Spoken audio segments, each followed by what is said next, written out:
So if we look at a worked example based on these ideas, what information we're given? We're given the wavelength of the light in air, and then we're given lots of different angles. So I've got to select the correct angle first of all.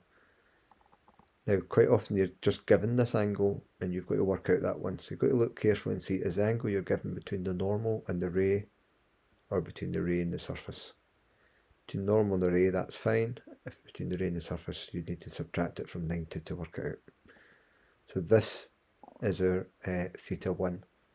This is our theta 2, the angle in the medium. Remember, that doesn't matter if this ray was going that way, that would still be theta 2. So theta 1 is 40, theta 2 is 24, and the refractive index can then be worked out as the ratio of the sines. So we'll get 1.58. Refractive index is always greater than 1, so if you get it less than that, then you've made a mistake, probably. You've either got the angles the wrong way around, or you forgot to subtract them from 90. What is the speed, frequency and wavelength of the light in glass? So the speed in the vacuum, we know the speed of light in the vacuum is 3 times 10 to the power 8. So we can use n equals v1 over v2 to get the speed in the medium. Rearranging that, we get 1.90 times 10 to the 8.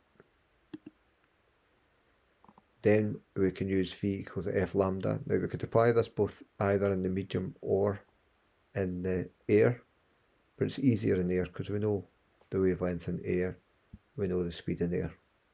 So we can use v equals f lambda and get the frequency, and then use the fact that the frequency doesn't change during refraction. So that's going to be the frequency in the medium as well. And then lastly, to get lambda, the easiest formula to use is n equals lambda 1 over lambda 2. I mean, you could use v1 over v2 equals lambda 1 over lambda 2, or sine theta 1 over sine theta 2 equals lambda 1 over lambda 2. But like I say, make your life as easy as possible. That's the easiest formula. That's a wee mistake there. That should be a lambda 2 in the bottom line there.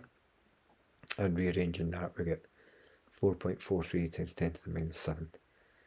You could have left that instead 700, because once again this is a ratio of wavelengths, and gone directly to the answer 443 nanometers, but either form of these two answers would be acceptable.